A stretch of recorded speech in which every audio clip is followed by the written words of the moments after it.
At the Abbott manse, Tracy walks in on Jack and Diane kissing as she adjusts his tie. They ask her if Alan will be attending tonight, and she explains he's been trapped by a blizzard. It looks like they will miss their first Christmas and New Year's together. Jack and Diane insist that she join them for the evening. Kyle is upstairs looking after ailing Harrison. They can share the night as a family and have champagne. Tracy can't turn that down. Claire stops by Crimson Lights and chats with Esther about how exciting her new life is. She can't wait to see what 2025 will bring. Disguised Jordan watches them from the patio. She listens as Esther tells Claire that she and her gentleman friend will be partying like it's 1999. Ian sends Jordan a text saying that it's time for action at society. She slips out. Esther and Claire chat about the Newmans' YNR. At the Newman Ranch, Nikki rests her head on Victor's shoulder. They muse on what a year it has been for them. She's been thinking about all their blessings, like finding Claire, Connor recovering, and Cole and Victoria reuniting. "Don't forget about us, my baby," he says. She could never forget. They kiss. He adds there is one cloud hanging over them, this mess around Sharon and Nick being drawn into it. His only New Year's resolution is to see that resolved. Claire arrives at the ranch and hugs her grandparents. She explains that her parents have gone away for a romantic night for two. As Victor pours them champagne, Claire tells him how surprised she was that he made her dad a job offer. Victor thinks Cole is more than qualified. They are surprised she's there rather than with Kyle. She wanted to spend her first New Year's as a Newman with her family.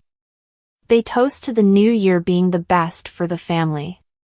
At Sharon's, Mariah is surprised when Faith explains she's not going to any of the New Year's parties she was invited to. Sharon hopes that her daughters are not missing out because of her. She announces that she will be spending the evening at society to ring in the new year with them. Mariah asks if she's sure, but her mom insists she's ready to face the world again and put a terrible year behind them. Sharon and Mariah make New Year's plans YNR. Christine walks into the Neil Winters Jazz Lounge where Michael and Lauren are happy to welcome her. She explains that Danny is snowbound and couldn't make it while Nina is absent and still fuming about Chance returning to the police department. They insist she join them. She says they are the best she can imagine if she can't spend the night with the love of her life. The mood sinks when they spot Phyllis arriving with her children on her arms.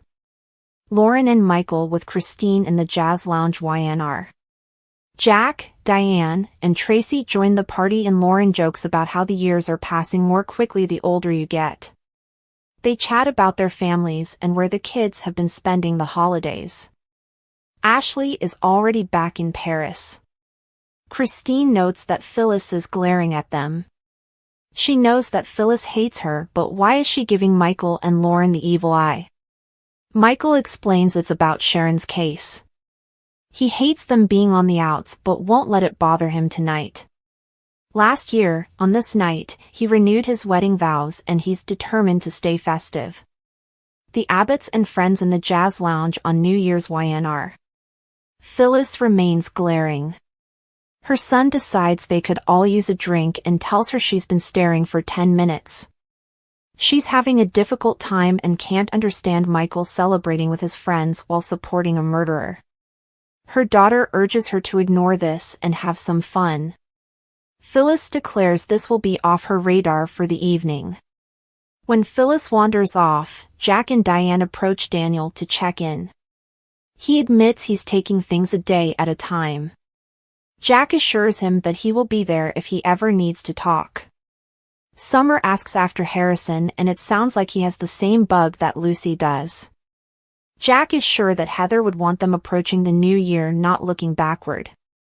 Jack and Diane sympathize with Daniel YNR. At a table, Michael informs Christine that Sharon has hit the motherlode of repressed memories thanks to hypnosis. She still hasn't identified the real killer. Christine says that's the important part. Michael is sure that she's innocent and they will prove it.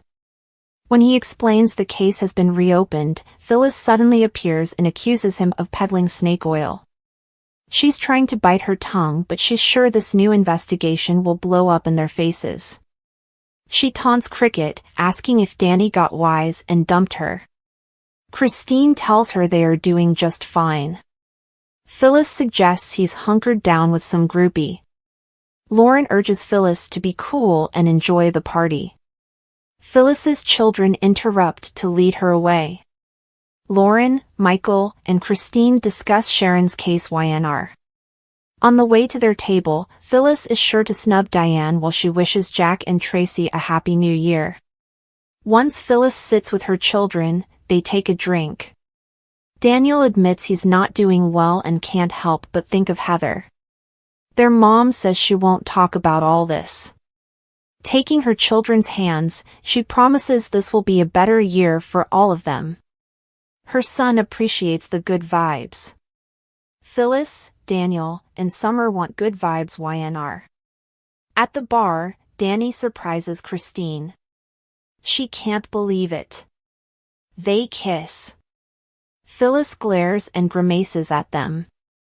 Daniel walks over to hug his father. Danny was determined to get there for him. His son thanks him for taking care of Lucy. They joke about how bossy she is and Daniel admits it's hard to hold up. Whenever he thinks he can move on, something comes along to complicate it. Jack, Diane, and Tracy come over to welcome Danny, who reminds them all of Tracy's singing career. He asks how things are progressing with Alan and tells her how much she deserves happiness. Danny and Cricket kiss on New Year's YNR. Phyllis can hardly handle all of this and leaps up. Summer begs her not to do anything. Her mom assures her she won't embarrass her and walks away. Daniel joins his sister and asks if she is expecting Chance to pop up for midnight. She explains he's working the graveyard shift. Things aren't back on track, but they are better. Her brother says she'll be stuck kissing him at midnight. At society, Abby tells Tessa what a natural she is at her job. She's a godsend and she can't believe it's been a year already. She goes on about the joys of marriage and Tessa remarks on how grateful she is for her life with Mariah and Aria. Abby admires the way they have been coping with the Sharon situation. Tessa says there is finally hope and she's hanging on to that, hoping the next year will be uneventful. Ian peers in the window at them. Tessa and Abby at society on New Year's YNR. Devin joins Abby and they chat about how different it feels to be a married couple on New Year's. They tease each other and slip into the kitchen for truffle fries. Abby and Devin at society on New Year's YNR. Nick stops by Sharon's and tells Mariah that he has some news. She hopes it's of the good variety.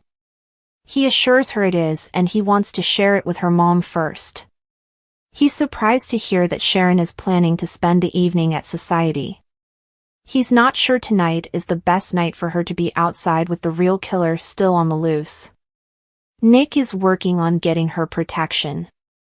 Mariah points out the restaurant will be packed and she should be safe. He decides he will go too after he checks in on his parents. Faith skips in to say it feels like her mom is back to normal. Sharon comes down and they admire her outfit. She asks him to come out and celebrate with them. He announces that he spoke with Michael and the police have agreed to reopen the investigation. They believe you. Faith blurts out. Her mom smiles. Nick is sure that Chance believed her all along but was following protocol. He's confident they will get proof to clear her. Sharon thanks them all for having faith and Faith points out Nick fought the hardest for her. They make plans for who is driving to the party. Sharon decides to drive alone and Mariah takes off. When Sharon admits she's still shivering about the real killer being out there, Nick says he's working on getting her protection. Nick and Faith stop by the ranch to see his parents. They chat about how things are going and Victor is surprised to hear that Sharon is going out to celebrate. Nick announces that there may be game-changing developments in Sharon's case. They sit down and explain how much Sharon recovered under hypnosis. Now the police are trying to figure out who could have really killed Heather. Victor is happy to hear this, especially for Faith's sake. Claire comes in from the stables and chats with her family. Back at Society, Tessa gets a call from Mariah to inform her that Sharon will be coming to Society. Tessa can't wait. When she gets off the phone, Ian creeps in and asks if it would be possible to get a reservation. She says they are booked up, but she will put his name down. When she steps away, he grabs her water bottle and drugs it. Tessa returns and tells him she will call if there is a cancellation. As he exits, he pauses to watch her take a swig of water. Abby and Devin return to kissing and talking about how special everything is. He tells her that every day with her is the beginning of forever. She admits that's a bit cheesy. Tessa stumbles over and tells them she's feeling really lightheaded. She walks off to grab a snack. A few minutes later, she returns, hiccuping, and announces she needs to go outside for some air. When she wanders out the door, Ian is waiting. She stumbles straight into his arms. He pulls out a ventilator and gets her to breathe it in.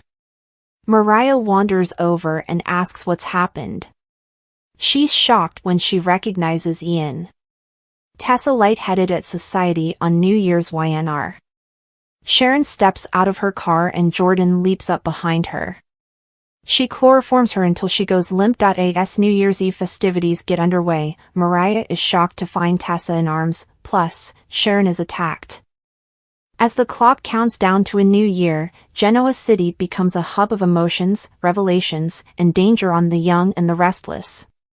The New Year's Eve festivities, which should have been filled with joy and resolutions, instead become a stage for shocking confrontations and unsettling developments. This article delves deep into the unfolding drama as Mariah faces a stunning discovery about Tessa, and Sharon finds herself in peril. The glamorous setting of New Year's Eve. The episode begins with a glittering celebration in full swing at the Grand Phoenix. Guests arrive dressed to the nines, their hopes high for a new beginning.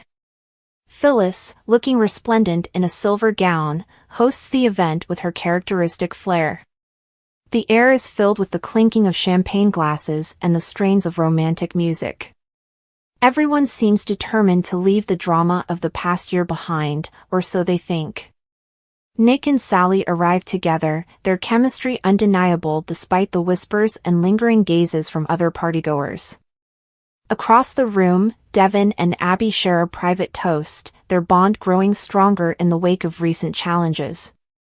Meanwhile, Victoria and Nate navigate the complexities of their secret relationship, carefully avoiding prying eyes.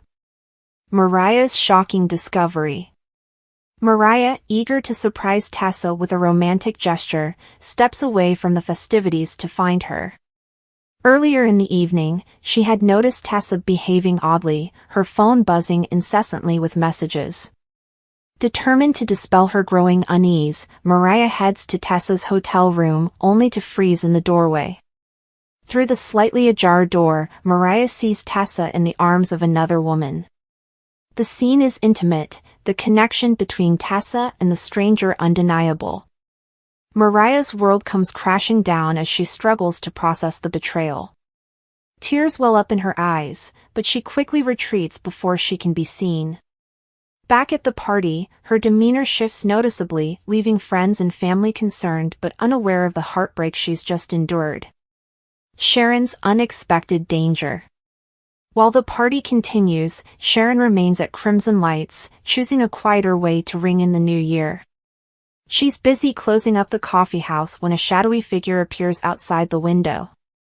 At first, she assumes it's a late-night customer, but something about the person's demeanor sets her on edge. Moments later, the stranger forces their way inside, revealing themselves to be someone from Sharon's past. The tension escalates as the intruder confronts Sharon about unresolved issues, their voice laced with anger and desperation. Sharon tries to remain calm, using her training as a therapist to de-escalate the situation, but the confrontation takes a violent turn. Sharon's scream pierces the night as Ray arrives just in time to intervene. The intruder is subdued, but the incident leaves Sharon visibly shaken. Ray vows to keep her safe, but Sharon's thoughts linger on the question, why now? What drove this person to confront her after all this time?